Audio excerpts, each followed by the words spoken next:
Insurance से संबंधित last video में हमने इंश्योरेंस की डेफिनेशन, उसके मेन एलिमेंट्स के बारे में चर्चा की कि इंश्योरेंस क्या होता है और किस प्रकार वो काम करता है और क्या क्या आवश्यक तत्व हैं जिनसे एक मान्य अनुबंध, एक कॉन्ट्रैक्ट जो है वो बन पाता है बीमा का। बीमा एक ऐसा कॉन्ट्रैक्ट है जिसमें एक पक्षकार, जो बीमित पक्षकार है, वो एक निश्चित प्रीमियम का भुगतान बीमा कंपनी को करता है और उसकी एवज में बीमा कंपनी उसे जोखिम से संरक्षण प्रदान करती है। उसके भविष्य में होने वाली नुकसानी का भुगतान बीमा कंपनी के द्वारा किया जाता है। प्रोफेसर हॉपकिंस ने कहा है कि बीमा आर्थिक हानि के विरुद्ध वह सुरक्षा है जो जोखिम को दूसरे के साथ बांटने के कारण उपलब्ध होती है। आज हम नेचर ऑफ इंश्योरेंस मतलब बीमा की प्रकृति के बारे में चर्चा करेंगे। बीमा के नेचर के बारे में जानने के लिए हमें कुछ निर्धारित बिंदु हैं, उन पर चर्चा किया जाना आवश्यक है, जो इस प्रकार हैं। पहला है जोखिम से सुरक्षा। बीमा की मूल प्रकृति यह है कि वह जोखिम से सुरक्षा प्रदान करता है। जोखिम जीवन का हो, संपत्ति का हो या किसी अन्य माल का हो, बीमा कंपनी या बीमा जो है वो उन्हें संरक्षण प्रदान करता है, नुकसानी से सुरक्षा प्रदान करता है, जोखिम से सुरक्षा प्रदान करता है। दूसरा बिंदु है जोखिम अंतरण की विधि। बीमा अपने जोखिम को दूसरे के लिए ट्रांसफ़र करने की व्यवस्था है। इसमें बीमित जो व्यक्ति है वो अपना जोखिम एक निश्चित प्रीमियम पे करके बीमाकर्ता को अंतरित कर देता है। जैसे हम एक फॉर एग्जांपल लेते हैं कि अगर मैंने अपनी बाइक का इंश्योरेंस कराया और एक निश्चित प्रीमियम पे करके मैंने एक कॉन्ट्रैक्ट बीमा कंपनी से कर लिया है और उसके बाद अगर मेरी बाइक चोरी हो जाती है तो ऐसी स्थिति में जो नुकसान चोरी होने पर मुझे होना था वो नुकसान का भुगतान कौन करेगा? बीमा कंपनी। बीमा कंपनी भुगतान करेगी का मतलब है कि जो नुकसान मुझे होना था वो ट्रांसफ़र होके बीमा कंपनी को चला गया, क्योंकि मैंने उसके लिए एक निर्धारित प्रीमियम पे कर रखा था। तो नुकसानी से संरक्षण मुझे प्राप्त हुआ है और जोखिम जो है, जो रिस्क था वो ट्रांसफ़र हो गया है। किससे? बीमाकर्ता से, बीमित से बीमाकर्ता के विरुद्ध। तो हम ये माने कि बीमा की एक प्रकृति ये भी है कि ये रिस्क को ट्रांसफ़र कर देता है बीमित से बीमाकर्ता मतलब बीमा कंपनी में। तीसरा है जोखिम को बांटने की विधि। बीमा जोखिम को बांटने की विधि है।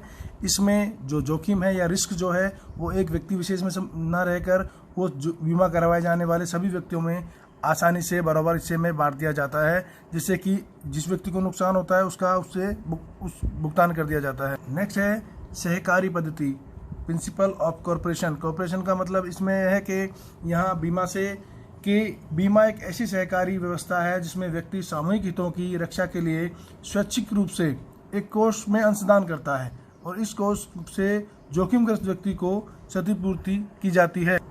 सहकारिता के सिद्धांत में है कि एक सबके लिए और सब एक के लिए। इस पर आधारित है कि सभी लोग मिलके जो प्रीमियम पे करते हैं उससे एक कोष का गठन होता है। उसमें से जिस व्यक्ति को नुकसान हो गया या जिसको व्यक्ति को क्षति हुई उसकी क्षतिपूर्ति कर दी जाती है और अन्य व्यक्तियों के द्वारा उसमें एक तरह से सहयोग प्रदान किया जाता है। नेक्स्ट है हानियों का निर्धारण। बीमा करवाकर एक व्यक्ति अपनी अधिकतम हानि को बीमा की प्रीमियम तक सीमित रखता है। इस प्रकार व्यक्ति अपने भविष्य में होने वाली हानियों को निश्चित कर सकता है। नेक्स्ट है बीमा का अनुबंध। बीमा एक कॉन्ट्रैक्ट है। हम स्टार्टिंग में पढ़ चुके हैं कि बीमा एक कॉन्ट्रैक्ट है। इसमें बीमाकर्ता बीमित को एक निश्चित प्रीमियम के बदले किसी निश्चित घटना के घटित होने पर होने वाली हानि से पूर्ति करने का वचन देता है। इसमें जो एक कॉन्ट्रैक्ट के जो सारे एलिमेंट्स हैं वो इसमें अवेलेबल होते हैं। दो पक्षकार हैं, प्रीमियम है जो उसको प्रतिफल कह सकते हैं हम। तो उसमें इस कॉन्ट्रैक्ट से एक व्यक्ति दूसरे व्यक्ति से कॉन्ट्रैक्ट करता है, बीमा कंपनी से कॉन्ट्रैक्ट करता है कि वो एक निश्चित प्रीमियम का भुगतान करेगा, उसकी एवज में बीमा कंपनी उसे संरक्षण प्रदान करेगी। नेक्स्ट है शुद्ध जोखिम का बीमा। जोखिम दो प्रकार के हो सकते हैं। पहला शुद्ध जोखिम, दूसरा परिकल्पित जोखिम। परिकल्पित जोखिम जो परिकल्पना से तैयार किया जाए। शुद्ध जोखिम वह होता है जिसमें केवल हानि की संभावना होती हैं, लाभ की नहीं। परिकल्पित जोखिम या सट्टे का जोखिम ये हो सकता है जिसमें हानि और लाभ दोनों की संभावना होती हैं। बीमा मूलतः हानियों से सुरक्षा प्रदान करता है, लाभ की गारंटी प्रदान नहीं करता। अर्थात बीमा केवल शुद्ध जोखिम जो है उससे संरक्षण प्रदान करता है। अगर कोई व्यक्ति जैसे कोई सट्टा लगाता है या जुआ खेलता है, उसका बीमा कराना चाहे कि मैं जुआ में हारूं या जीतूं, तो लाभ का उद्देश्य नहीं हो सकता। इसमें केवल आपका जो शुद्ध जोखिम है उसी का ही बीमा कराया जा सकता है, उसी का ही मतलब नुकसानी को भरपाई का तरीका है। ये प्रॉफिट कमाने का या लाभ प्राप्त करने का तरीका बीमा नहीं है। नेक्स्ट है जोखिम का मूल्यांकन।